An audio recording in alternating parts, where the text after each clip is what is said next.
My name is Michael Brooks. I'm a multiple disability teacher, 7th and 8th grade at Ridgway Middle School.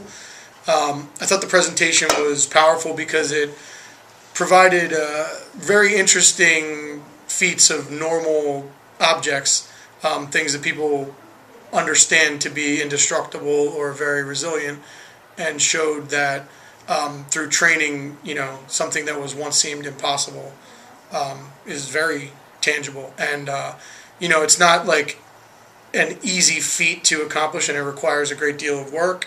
I like the connection with the cards. Adding one card a day until you could rip the entire deck seemed like a clear fit to what we do as educators. Kind of build one step at a time, and before you know it, at the end, you can do something that you couldn't think you could do before. Going off what Mike said, John Listino, school psychologist and counselor, Edgewater Park Schools. Done this work for about 40 plus years, and this was one of the best presentations I've been to in a long time. And here's the reasons why I liked it. One is it wasn't abstract, it was concrete, real things kids saw, the teachers saw, that were really evident that if you put your mind to it, it can be tough, but you can work it out. Like Mike said, the card technique, the idea about one card at a time, increasing your ability to handle a more complex issue is really important. I like the three parts that you talk about: the individual, the group, and the mindset. That if you keep working on this in a specific fashion, you can get better at it. But like we all know, Thomas Edison didn't fail the thousands of times. He failed many different ways that he knew how to do the light bulb better. I think your engagement with the kids was really nice. It was calm, relaxed, and it also showed our youngsters interested. There was a quiet laughter and ooh factor that doing things in front of the youngsters is just fantastic. You can say, there's an old saying, after all is said and done, there's a lot more said than done. And what you proved, you could do this action right in front of everybody. So I really, really like that. And the background information you talked about in terms of a very important issue related to attention challenges in all youngsters and adults, and how you work on that. Proper use of medication, but also the proper use of motivation, I would imagine training, etc. And the other part about interpersonal relations, that the more that you're assertive, there's less of a chance for that harassment, intimidation factor to occur.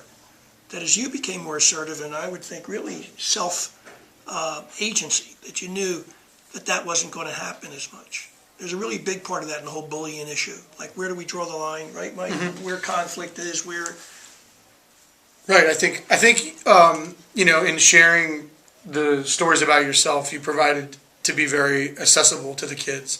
I think also the fact that it was very real in passing like the items out, to feel these powerful items, something like you said, like people assume can't be done. And so the mental component to where you were able to lift more with your eyes closed because you never thought you couldn't do it. These are all things that we honestly say a lot. We say a lot of times to kids, you know what I mean? But to practice what you preach, this would be a pure example of something I would assume I could not do.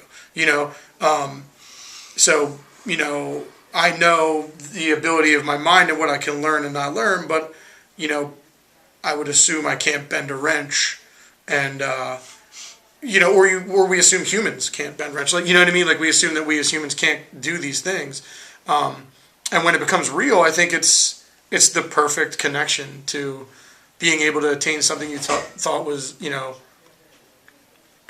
like undoable. You've done the undoable. And I guess basically by presenting like the kids with stories of your life and kind of letting them know how you used to be, might have helped them relate, in different ways, that they might have just thought they were going to see some pretty amazing things happen. I think it became less gimmicky and more a part of you, and your personality showed, rather than just the feats of strength. You know what I mean? So it's a great way to lure them in with the feats of strength, but actually provide a deep connection there too. So.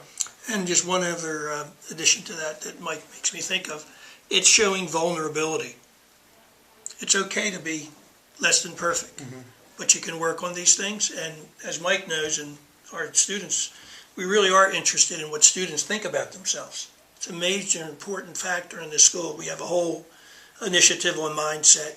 Mike and I are part of the student support committee for our stakeholders group, and it's a great meeting, and we like working with the kids around this stuff.